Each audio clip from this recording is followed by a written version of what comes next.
It's the first round of the NBA playoffs, and we've got an intense matchup that we have seen many times in the playoffs: the Pacers versus the Bucks.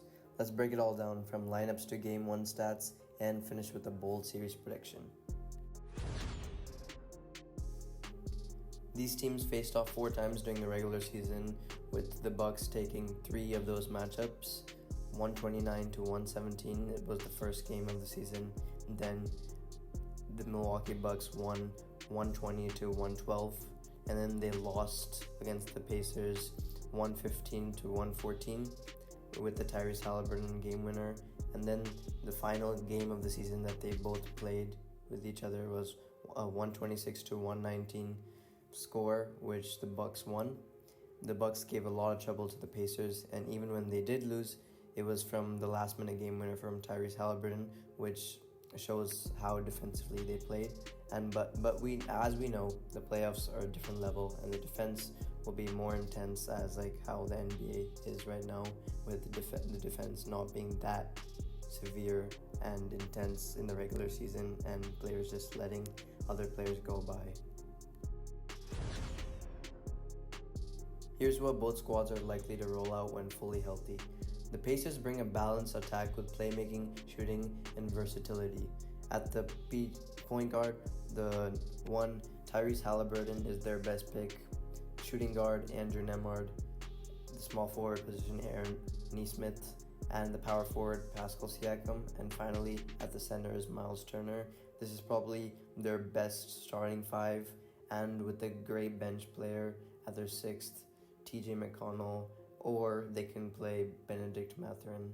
The Bucks counter with star power, size, and veteran experience, with Damian Lillard being their point guard, their best point guard, and for the shooting guard, Gary Trent Jr.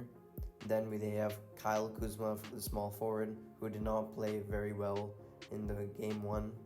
And then in the power forward position, of course, Giannis Antetokounmpo. And then finally in the center, Brook Lopez.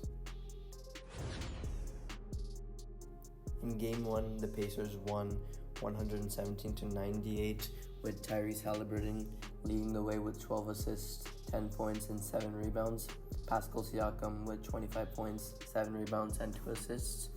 And Miles Turner with 19 points, 5 rebounds, and 2 assists. In the Bucks, Giannis Antetokounmpo scored 35 points, 12 rebounds, and 1 assist. And second to him is AJ Green with 3 rebounds and 1 assist, and then Gary Trent Jr. with 14 points, 2 rebounds, and 2 assists. Let's break down the Indiana Pacers. Tyrese Haliburton needs to be more aggressive offensively. His elite passing alone won't be enough, especially because Damian Lillard will be back in the lineup and likely to increase the scoring load for the Bucks, as he did not play in the Game 1, which shows how the Bucks lost by such a huge margin. And then secondly, Haliburton has to look for his own shot more consistently, and Pascal Siakam, he just needs to do what he does and get to his spots and score efficiently. And defensively, the Pacers deserve a lot of credit, as they closed out the shooters and perimeter shooters, which held the Bucks to a very poor 3-point percentage, which is very well under their average for the season. Now let's take a look at the Milwaukee Bucks. Giannis Antetokounmpo needs to continue playing at his usual dominant level, attacking the paint and setting the tone both defensively and offensively. The return of Damian Lillard should give the Bucks a much-needed boost in both scoring and 3-point efficiency. Brook Lopez, however, must be more active on the glass, especially with the high volume of 3-point attempts in the series. Long rebounds are much critical and necessary, and Brook Lopez, as a center, he must be getting a lot of rebounds. And finally, Kyle Kuzma has to elevate his game, because with the Bucks trading away Chris Middleton, an elite shot maker and key playoff performer last season for Kuzma really needs to show that the move was worth it, and the Bucks should not regret trading him for a really key player, Chris Middleton. That's our breakdown for round 1, Pacers versus Bucks.